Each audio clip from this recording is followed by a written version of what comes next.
Welcome to digital GK classes. तो ये है हिंदी की पैडागॉजी जो कि 30 दिसंबर को जो पेपर हुआ था उसमें पूछा गया था और इसमें बहुत अच्छे लेवल के हिंदी के क्वेश्चंस थे।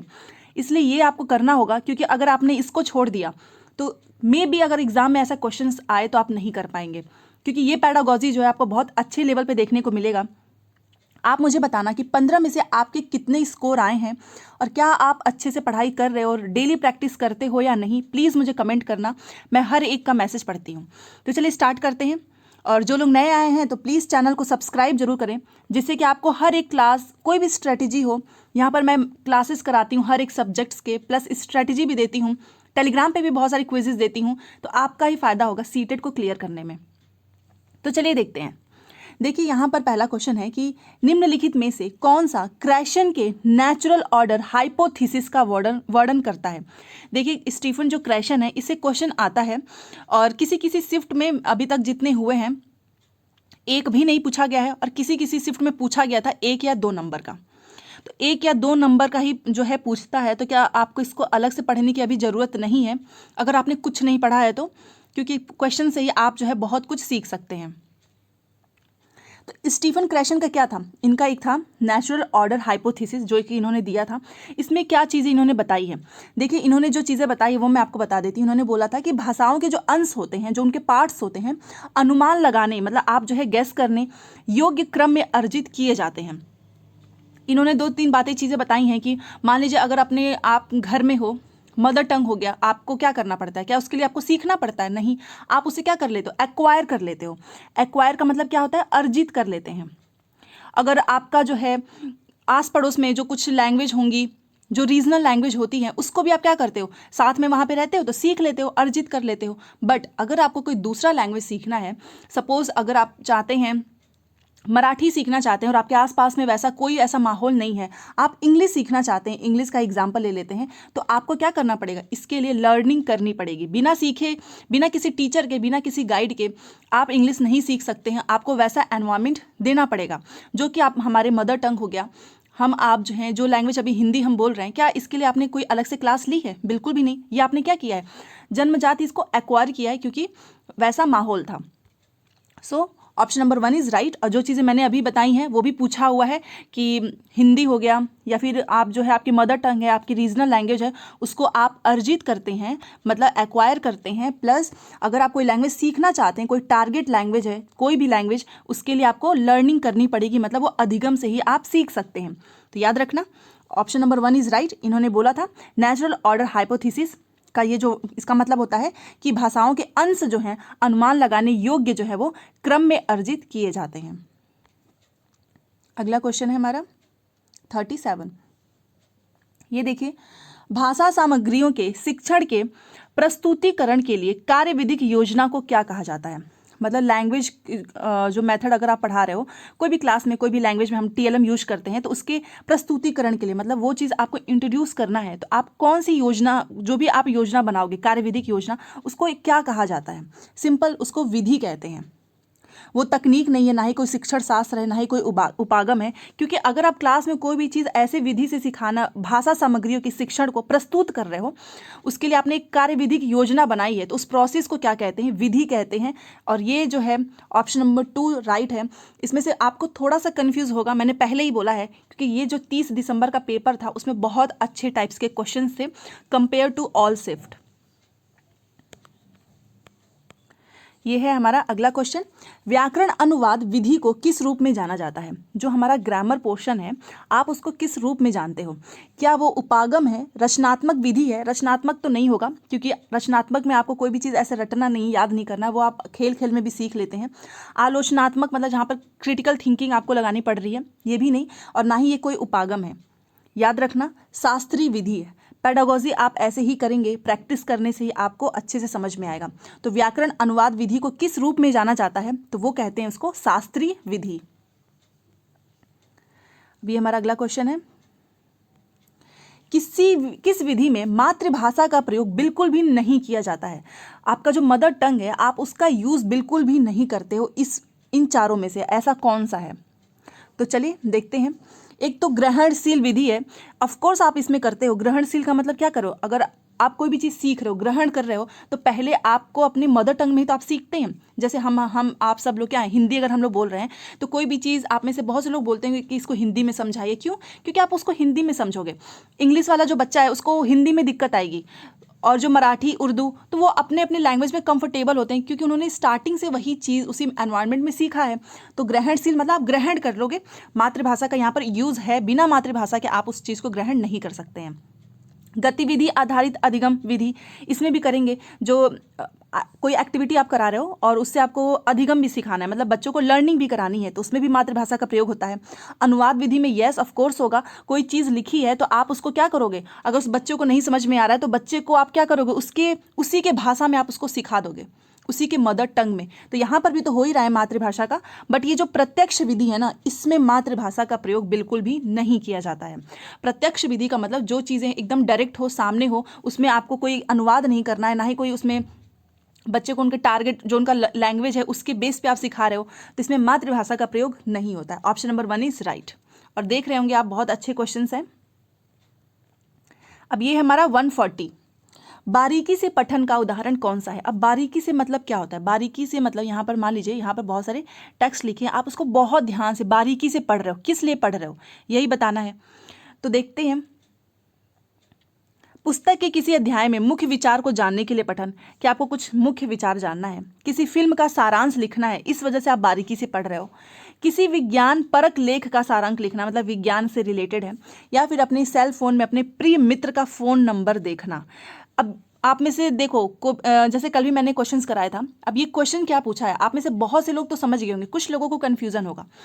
देखिए ये चीज़ यहाँ पर लिख दी है मैंने, दो तरह के आपके एग्जाम में दो तरह के क्वेश्चंस आएंगे। एक क्वेश्चन आएगा कि आपको क्वेश्चंस को पढ़ के आंसर निकालना होगा, और एक क्वेश्चन आएगा कि आपको आंसर को पढ़ के क्वेश्चन को समझना होगा। ऐसे ही क्वेश्चंस पूछे जाएंगे।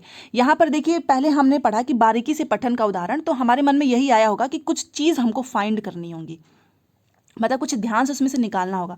जैसे ही आपने ऑप्शन को पढ़ा तो इसमें यहाँ पर ये चीज़ लिखा है कि इन चारों में से आखिर में ऐसा कौन सा है जिसमें से आपको बहुत ध्यान से पढ़ने की ज़रूरत है। कोई ऐसा काम जिसको आप बारीकी से कर रहे हो, वो इन चारों में लिखा है, उसी का आपको ये क्वेश्चन, मतलब ये समझ लीजिए एक तरफ से ये क्या है, आंसर ही है आपको आपका, और ये क्या है आपका क्वेश्चन है कि आप इसमें से आखिर में ऐसा कौन सी जो एक्टिविटी करते हैं बहुत ध्यान से। तो इसका आंसर क्या होगा? Option number 4। अपने फ़ोन से जो है, अपने सेलफोन से जब भी अपने कोई भी प्रिय मित्र, अपना बेस्ट फ्रेंड हो, उसका फ़ोन नंबर आपको देखना होता है तो आप बहुत ध्यान से ही देखोगे। ऐसे जल्दीबाजी में क्या आप फ़ोन नंबर निकाल लोगे? नहीं। अगर आपको अपने फ्रेंड का कोई किसी का भी नंबर फाइंड करना है तो आप उसको पूरा बारीकी से एकदम ध्यान से करते हैं, जो कि इसका बेस्ट एग्जाम्पल है ऑप्शन नंबर 4। और इसमें बहुत गलती हुई थी बहुत लोगों की। अब ये देखते हैं हम अपना 141।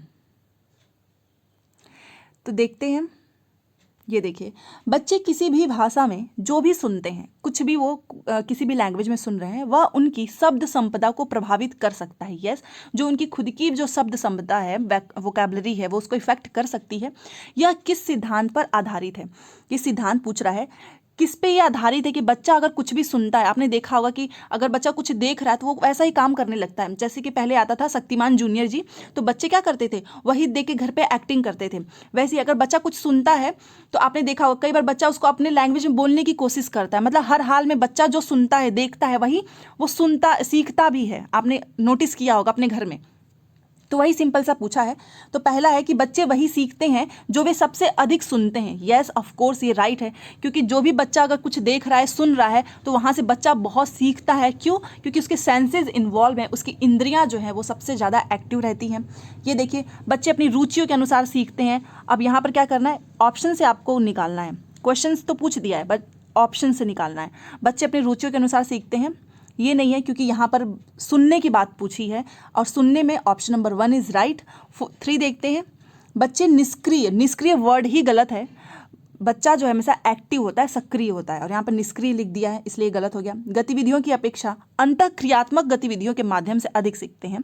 हाँ चलो, ये चीज़ यहाँ पर लिखा है कि जो ऐसा काम जिसमें बच्चा निष्क्रिय रहे, ऐसी एक्टिविटी के कंपेयर में अंतःक्रियात्मक, ये चीज़ तो लिखा सही लिखा है, बट यहाँ पर इसको ये डिफाइन नहीं कर रहा है। बच्चा जो सुनता है उसके बारे में ये सही नहीं बैठ रहा है।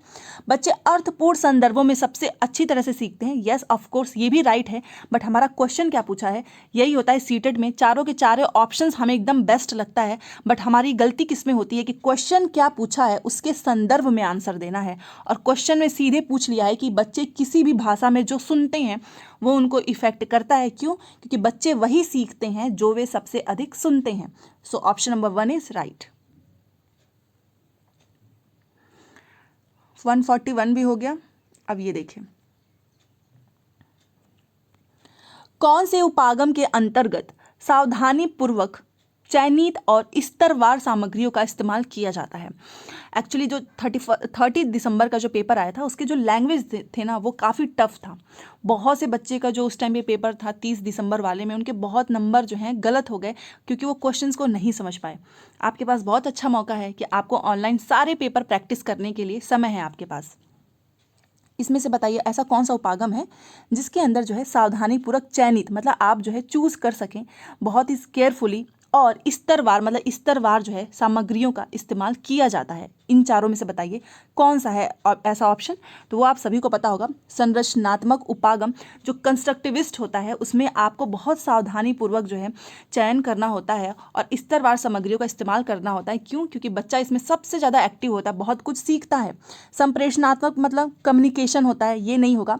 रचनावादी या फिर कौशल आधारित उपागम, ऑप्शन तो सारे सही हैं बट सबसे बेस्ट क्या है, तो वो है ऑप्शन नंबर 3। संरचनात्मक उपागम के अंतर्गत सावधानीपूर्वक चयनित और स्तरवार सामग्रियों का इस्तेमाल किया जाता है।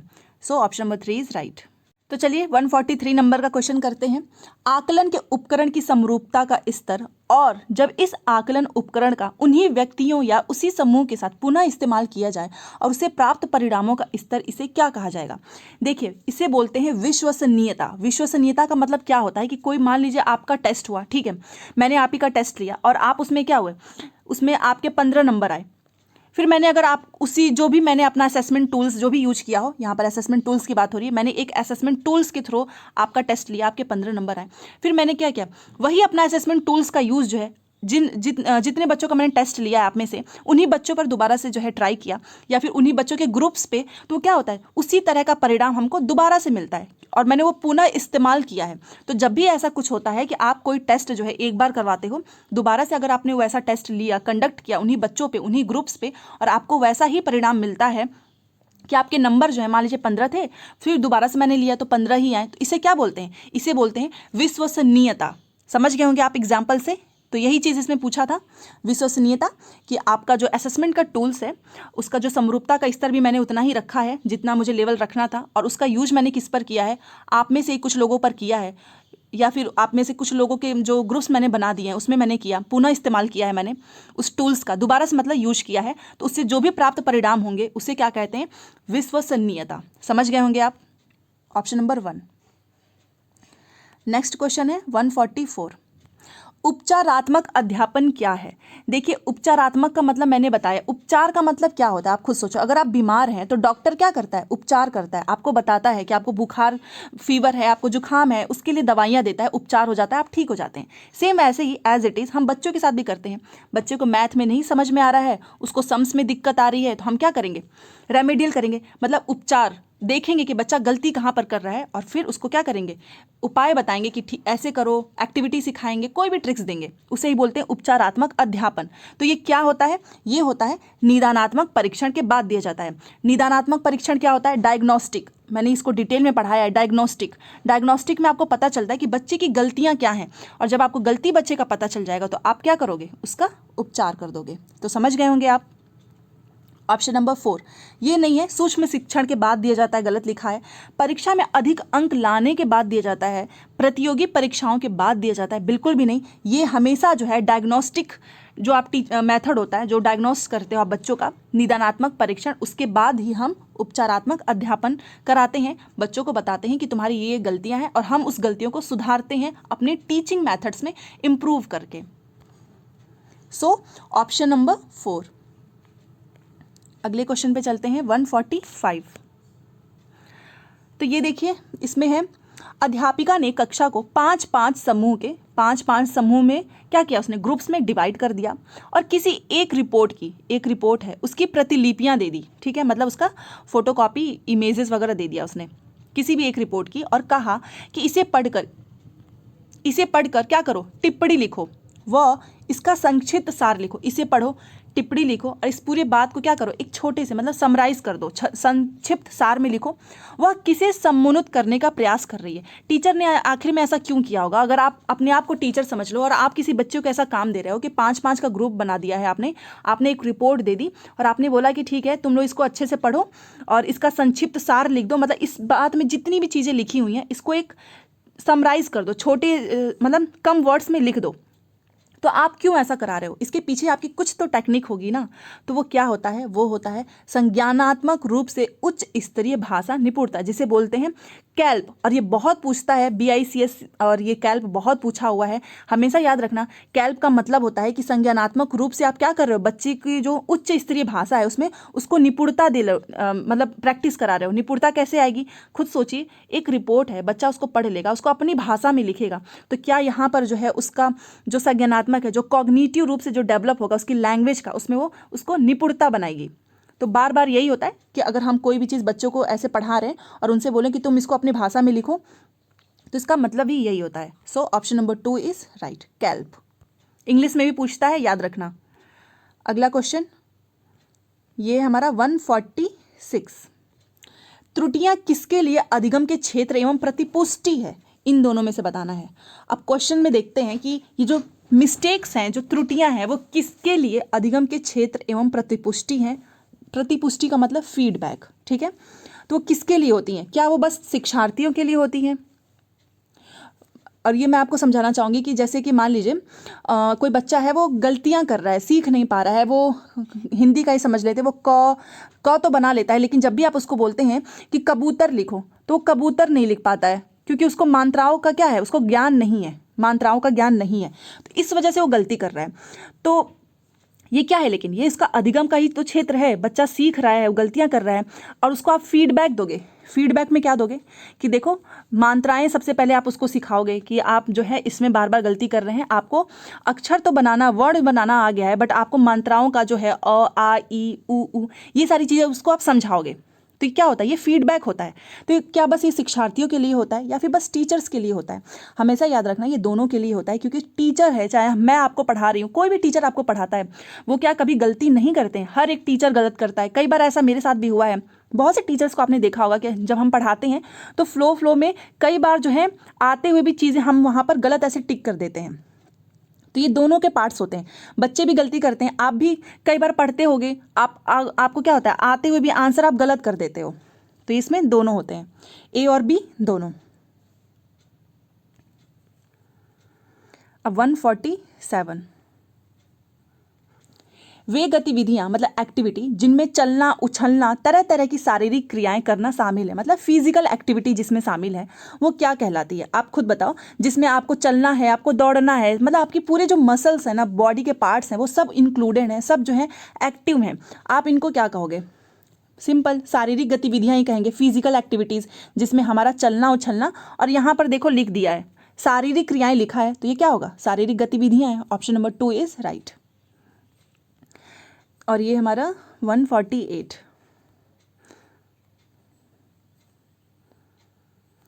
तो ये देखिए, कक्षा 4 की एक शिक्षार्थी एक पठन सामग्री पढ़ लेती है, मतलब पढ़ लेती है कोई भी पठन सामग्री, और उस पर आधारित कार्य भी कर लेती है, उस पर कोई भी क्वेश्चंस आप पूछो वो भी कर लेती है। यह सब अपनी माँ की मदद से कर पाती है, बट वो किससे? अपनी मम्मी के हेल्प से कर पाती है, वो खुद से नहीं कर पाती है। पठन सामग्री पढ़ तो लेती है, उस पर कार्य, बट उसकी मम्मी सपोर्ट करती हैं। तो वाइगोस्की के अनुसार उसकी माँ उसके कार्य में क्या कर रही हैं? यही मैंने आपको हमेशा समझाया है कि इस बार जो है पियाजे हो चाहे वाइगोस्की हैं, उनके डायरेक्ट स्टेजेस नहीं मिलेंगे, उनके स्टेजेस को क्या करेगा? लैंग्वेज में कन्वर्ट करके क्वेश्चंस को बनाएगा। तो याद रखना हमेशा, इसलिए प्रैक्टिस जितना ज़्यादा आप मेरे साथ कर लोगे, आपके नंबर बहुत आएंगे। तो उसकी मम्मी क्या कर रही है? क्या उसकी मम्मी कोचिंग करा रही है? ट्यूटरिंग कर रही है, मतलब ट्यूशन या फिर प्रशिक्षण दे रही है, उसको पढ़ा रही है, बिल्कुल भी नहीं। आप खुद सोचो कि आप जो है घर में होमवर्क कर रहे हो या कोई छोटा सा बच्चा है वो 2 का जो है ऐड कर रहा है, तो उसकी मम्मी अगर उसको बैठ के बता रही है कि देखो ऐसे 2 करो, फिर 2-4 लाइन खींचो और इसको जोड़ दो, 1 2 3 4, ऐसे हम बच्चों को सिखाते हैं, तो 4 आ गया, तो एक बार उसने सिखा दिया, फिर बच्चा जो है खुद से कर लेगा। इसका मतलब अब उसकी मम्मी क्या कर रही है, उसको सहारा दे रही है, सपोर्ट कर रही है। स्कैफोल्डिंग, एक लिमिटेड वे में ही आपको हेल्प देना होता है, पूरा डिपेंड नहीं कर देना कि आप बैठ के उसका पूरा होमवर्क ही कर डालो। तो उसकी मम्मी जो है बस उसको सपोर्ट कर रही है, सहारा दे रही है, स्कैफोल्डिंग जिसे बोलते हैं। अब ये हमारा 149 सेशन पसंद आ रहा हो तो लाइक शेयर कर दीजिएगा। ये देखिए, किसी एक बच्चे की भाषा दक्षता कैसे विकसित की जा सकती है। अब भाषा दक्षता क्या होता है, लैंग्वेज एबिलिटी, मतलब बच्चा जो है लैंग्वेज में एकदम एक तरह से बोलते हैं ना प्रो हो जाए, लैंग्वेज को सीख जाए, कोई भी लैंग्वेज उसको अगर आप सिखाना चाहते हो, कैसे आप डेवलप करोगे, ये चीज़ है। पहला देखिए, नियमित रूप से सूत्रलेख दे दो। सूत्रलेख का मतलब क्या होता है, जो आप बोलते हो ना कि सूत्रलेख लिखो क्लास में, प्राइमरी क्लासेस स्कूलों में बहुत होता है, गवर्नमेंट स्कूल में। दूसरा देखिए, कार्य आधारित गतिविधियों में संलग्न करके आपको बच्चे को निपुण करना है, भाषा दक्षता कैसे विकसित कराना है। तीसरा, शब्द संपदा का संवर्धन करके, या फिर 4, व्याकरण के नियम कंठस्थ करवाकर। अब जिसको कन्फ्यूजन होगा तो हमेशा याद रखना, मैंने ट्रिक्स बताया है, जो गलत लगे सबसे पहले काट दो, कंठस्थ नहीं कराना है। सूत्रलेख से क्या भाषा दक्षता आती है, बिल्कुल भी नहीं, सूत्रलेख से कुछ नहीं आता है। सूत्रलेख तो चलो एक होता है एक्टिविटी का पार्ट, बट आप उसको भाषा दक्षता बच्चों का नहीं करा सकते, मतलब लैंग्वेज एबिलिटी कि बच्चा बहुत अच्छे से सीख जाए। सबसे बेस्ट क्या चीज़ होता है कि अगर आप किसी को भी कोई भी लैंग्वेज सिखा रहे हो तो उसको कार्य आधारित क्या करो, एक्टिविटी में संलग्न कर दो। संलग्न का मतलब किसी काम में अगर आपने बच्चे को जोड़ दिया, उसके थ्रू अगर आप उसको लैंग्वेज सिखाओगे ना तो बहुत अच्छे से मज़े से सीखता है, पता भी नहीं चलेगा। ऐसा नहीं कि उसको क्लास में एकदम बैठा लिया है, उसको बैठा के एकदम एक एक चीज़ पढ़ा रहे हो, नहीं। कोई भी चीज़ सिखाने का सबसे बेस्ट तरीका होता है कि आप उसको एक्टिविटी में इंगेज करो, संलग्न करो, देन आप उसको आराम से भाषा दक्षता जो है उसकी विकसित कर सकते हैं। सो ऑप्शन नंबर 2 जो है वो इसमें राइट है। अगला क्वेश्चन हमारा 150, और ये हो गया हमारे 15 क्वेश्चन, 15 ही आते हैं पेडागॉजी में, और 15 पैसेज मैंने कल कराया था। आपने अगर वो क्लास नहीं देखी तो ज़रूर देखिएगा। सुबह में मैंने CDP की भी क्लास ली है, शाम में SST की होती ही है, और अभी एक और शाम को क्लास होगी आपका कोई पैसेज का। तो टेलीग्राम पे अगर आप जुड़े रहेंगे तो सारे क्लासेस कर लेंगे, प्लेलिस्ट भी बनी हुई है। यहाँ पर है कि देह भाषा, हाव भाव और टकटकी लगाकर लगातार देखना, ये किसके उदाहरण है। कई बार आपने देखा होगा कि कोई एकदम टकटकी लगाकर ऐसे लगातार देखता रहता है बिना अपने जो आईलिड है उसको ऐसे पलकाए, तो इसको क्या कहते हैं, ये चीज़ इसमें पूछा है। क्या उसको संकेत कहते हैं, मतलब आप कोई उसको ऐसे संकेत में आपने देखा होगा ना, क्लास में हम पूछते हैं कि पहले का क्या होगा, दूसरा, तो लोग ऐसे फिंगर से बताते हैं कि पहले का दूसरा, और कई बार आप में से बहुत से लोग पकड़े भी जाते होंगे। तो इसको क्या कहते हैं, क्या इसको संकेत कहेंगे कि आप लगातार देख रहे हो, बिल्कुल भी नहीं। लगातार देखने से थोड़ी ना हम एग्जाम में संकेत से पूछ लेते हैं, ये तो होगा नहीं। अमौखिक संप्रेषण, अमौखिक का मतलब बिना बोले आप किसी से आंखों ही आंखों में कम्युनिकेट कर ले रहे हो, ये होगा। या फिर मौखिक संप्रेषण नहीं, इसमें तो आपको अपने जो है लिप वगैरह लिपसिंग करनी ही पड़ेगी, बोलना ही पड़ेगा। कंप्यूटर जनित संप्रेषण कि कंप्यूटर पे आप किसी से ऐसे बात कर रहे हो, वीडियो चैट कर रहे हो, ये नहीं होगा। आप समझ गए होंगे क्या होगा। अमौखिक संप्रेषण, जहाँ पर आपको बोलने की ज़रूरत नहीं है, आप अपने हाव भाव से, आपके जो भी एक होता है ना कि कोई इंसान किसी को देखता है तो हम ऐसे हाव भाव से ही समझ जाते हैं कि वो क्या बोलना चाह रही है, या टकटकी लगाकर लगातार ऐसे देखते रहते हैं, उसे बोलते हैं अमौखिक संप्रेषण। और ये जो है सीटेट के एग्जाम में ऐसे क्वेश्चंस पहली बार बहुत से पूछे गए थे, बट हाँ एक चीज़ तो है कि क्वेश्चंस का लेवल काफ़ी अच्छा है, आपको मज़ा आएगा। अगर आपने सब कर लिया ना तो आप एग्जाम में इतने कॉन्फिडेंट रहोगे कि आपको लगेगा कि येस आप जो है बहुत अच्छा नंबर स्कोर कर सकते हैं। और आप सब मान के चलो कि 130 प्लस आप सभी का नंबर आएगा और आप सब पास हो जाओगे सीटेट में। बस ऐसे ही पढ़ाई करते रहना और स्कोर मुझे बता दीजिएगा कि कितने आए हैं। वीडियो पसंद आए तो प्लीज़ अपने किसी एक फ्रेंड को जरूर शेयर करना। अगर आप सच में डेली क्लासेस देखते हो, मेरी बात मानते हो, तो एक फ्रेंड को शेयर करना, सो दैट उसका भी थोड़ा भला हो जाए। वो इधर उधर कोई भागते रहते हैं, हमारे साथ होता है ना कई बार कि हम लोगों से पूछते हैं कि यार कहाँ से पढ़ें, समझ में नहीं आ रहा है। तो इस कंडीशन में हमें हेल्प करनी चाहिए, ये नहीं सोचना चाहिए कि नहीं वो यहाँ से पढ़ लेगी या पढ़ लेगा तो उसके नंबर ज़्यादा आ जाएंगे। ऐसा कुछ नहीं होता है। अगर आप किसी की हेल्प करोगे तो आपका खुद भी हेल्प हो जाता है। तो बस ये चीज़ें हैं, पसंद आए तो लाइक शेयर कर दीजिएगा और चैनल को सब्सक्राइब जरूर करें। मिलते हैं अगले क्लास में, तब तक के लिए हमेशा प्रैक्टिस अच्छे से करते रहो। Thanks for watching.